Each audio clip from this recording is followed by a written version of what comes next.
Well, hello, ladies and gentlemen. Welcome back to Grizzly Bear Sims YouTube channel, and welcome back to Thornton Farm. This is episode number 6, and we're going to get right in the action here this morning. We are basically in the same game day that we were in just prior, and this is actually only our second game day of our Let's Play series. So we are slow and steady wins the race, of course, is what I like to say.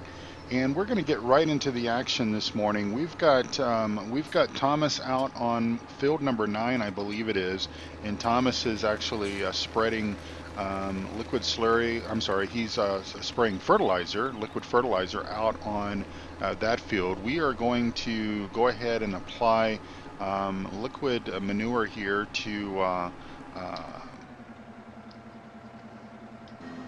We're going to apply liquid manure here to our grass field that we cut just the day prior. So this is field number 14, and this is our grass field. And I wanted to update you all. I got good news from Mr. Thornton this morning when we got in from our morning work and took a break and had a cup of coffee and everything.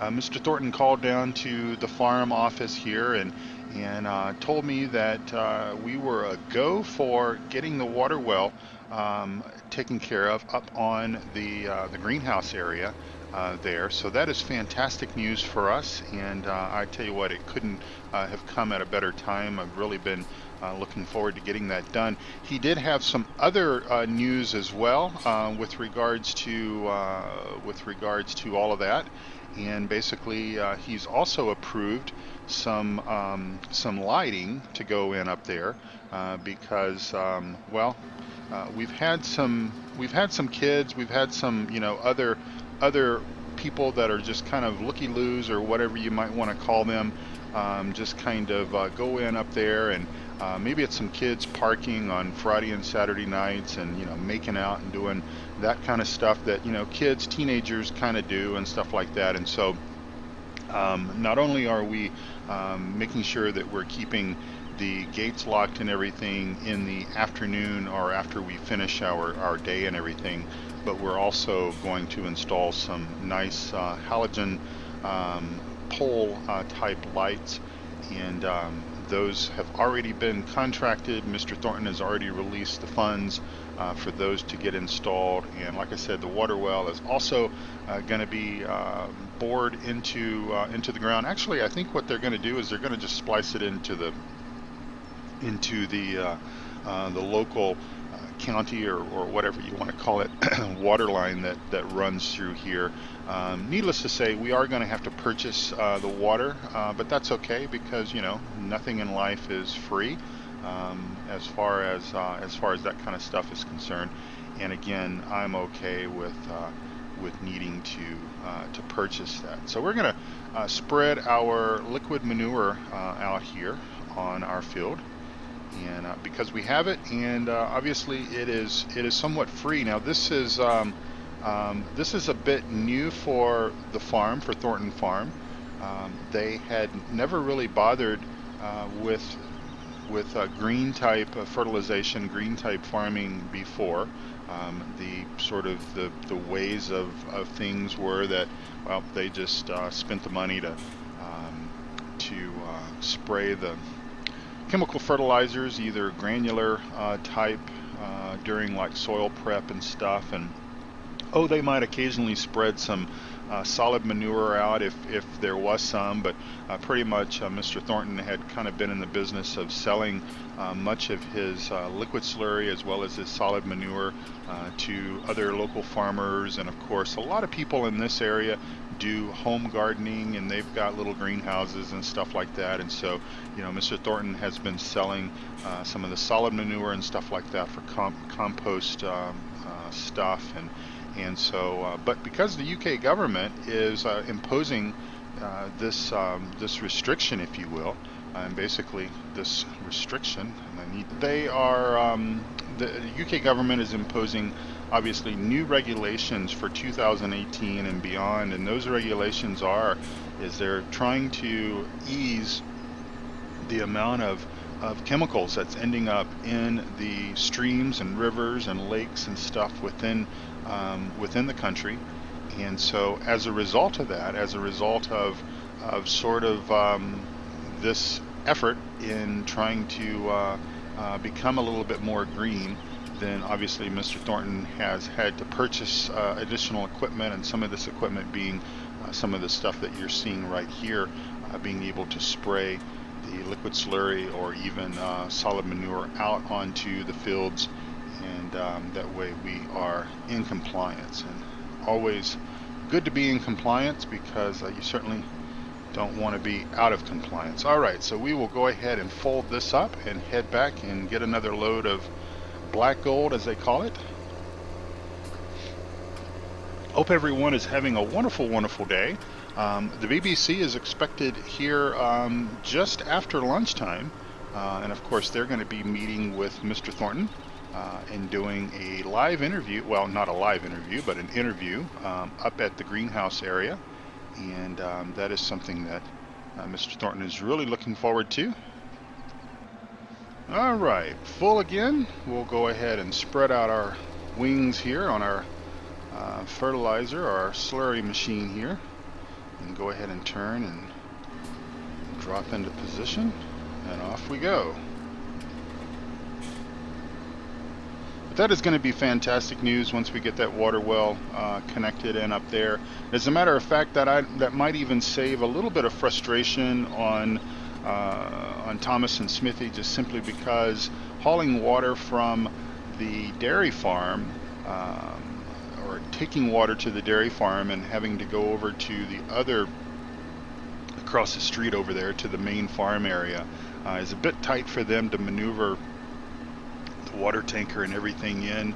And so I'm always a bit concerned that they're going to damage something or scrape one of the fences or something like that. And so this will be a little bit easier for them just to haul up to the greenhouse area and fill up with water. And of course the lights are going to be fantastic as well, because there's a lot of times, especially in the summertime, with the days being a bit longer and everything, that we're going to be working much later into the day. And so with that said, we'll be able to sort of factor in perhaps doing our greenhouse operations and stuff later in the evening, and haul up the manure and the water and everything, and we'll be able to see what we're doing, because we'll have those fantastic lights up there, and of course security and everything is of the utmost importance.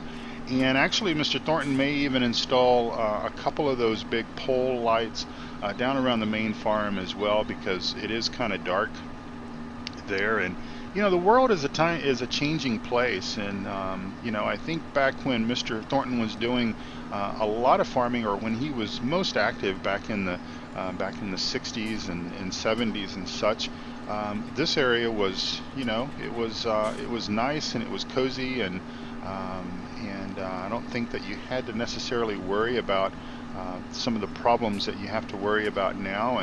And it's not just you know, it's not just pesky teenagers that are, you know, kind of looking for a quiet place to go and do whatever they do.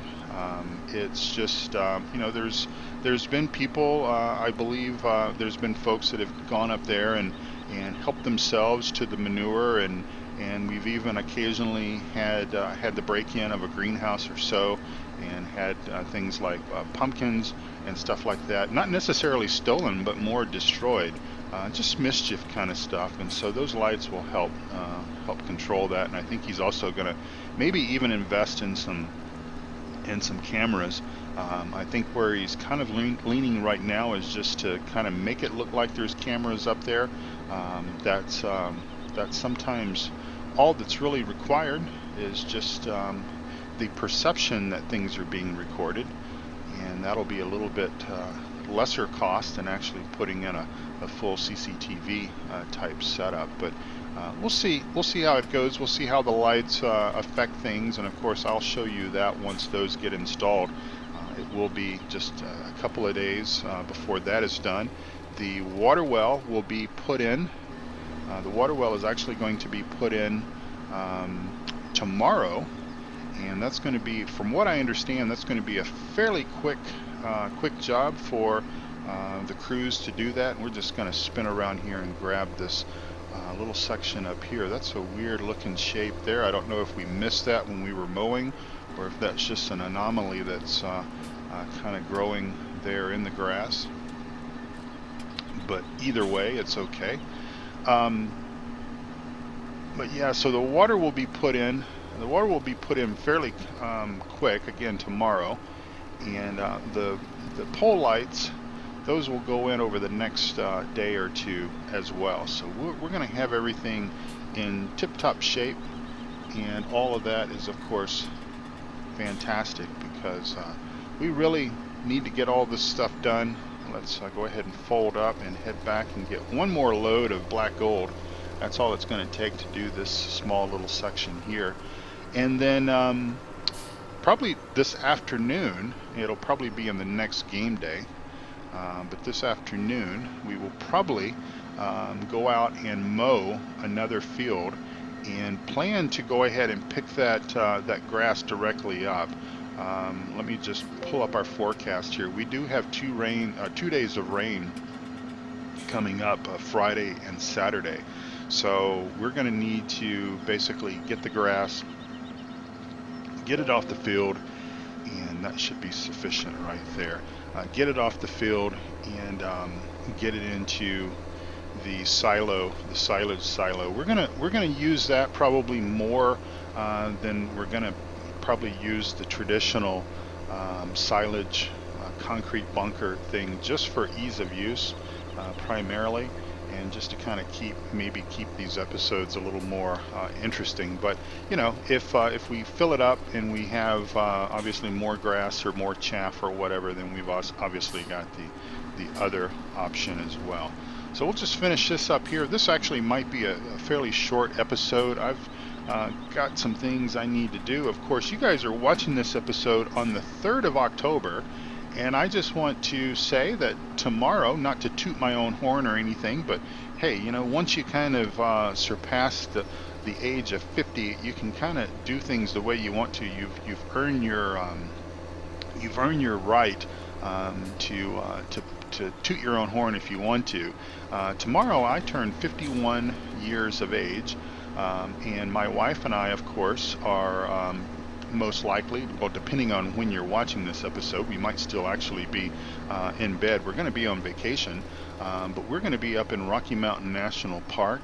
We're going to do more or less the same thing that we did last year for my 50th birthday, and then also do the same thing that we pretty much did for the U.S. 4th of July holiday. We're going to go up to the cabin up in Rocky Mountain National Park, Estes Park, and we're going to spend a very relaxing week up there, and reading a book and sitting by the Fall River, and hopefully watching some wildlife, elk, moose, deer, anything else that we can see. That's me not paying attention. You know, I get on to Smithy and to Thomas for making those kind of mistakes, and there I go, driving into the side of the tractor, getting a bit close there. So anyway, that's what I'm going to be doing, and of course there's going to be no episode tomorrow on Wednesday. My recording schedule is Monday, Tuesday, Thursday, and Friday, or that's my video airing schedule is Monday, Tuesday, Thursday, Friday. And so with that said, I'm going to wrap this episode up. Yeah, it's only about 16 minutes long, but that's what I want to bring to you today. And I have other things that I need to get done. And again, I'm trying to work to get you some content out while I'm on vacation, because obviously in the mountains I will not have access to my gaming machine, and you know, sitting by the river and playing farm sim, that might not be too smart. Might have an elk take offense to that and try to charge me or something like that. So anyway, that's just a joke, obviously. But no, my vacation's going to be about recharging the batteries and having some fun with my wife, and getting out and seeing nature, and just really just relaxing and catching up on a few books and stuff like that. So anyway, I just want to say thank you all so much for watching these episodes. I'm really enjoying the gameplay on Thornton Farm. It's been quite interesting, and I really enjoy this map. It's a very beautiful map, and as I've said before, while it is old, it is somewhat of a classic. It has been out, well, obviously it was out for Farm Sim 15, but it's been out for 16 for quite some time. But if you haven't played it yet, I would invite you to do so. It's a fantastic map, and I think that you'll have fun. All right. Well, folks, again, my apologies. This is a short episode, but again, I'm trying to gear up for vacation and make sure that I get content out there for you guys. So I'm going to take the old JCB back, and of course Mike's going to have, he's probably going to fuss at me for running. Actually, I don't think I ran the JCB into the tractor. I think it was the boom of the Joskin trailer. So I'll have Smithy fix that, and he's pretty good with a sledgehammer and a pair of vice grips, and so he'll fix that up for us and straighten that out, and we'll get everything packed away, and then we'll be right back for another episode at some point. Episode number 7 most likely will take place in this game day, and like I said, we're going to go off and do some more mowing, and that way we can take advantage of getting the grass cut while the sun is shining, and get that all picked up and everything before the rains start, and that is tomorrow. So again, thank you all so much for watching, ladies and gentlemen. Take good care of yourselves and each other. God bless you all, and I'll see you next time here on the Grizzly Bear Sims YouTube channel. Bye bye for now.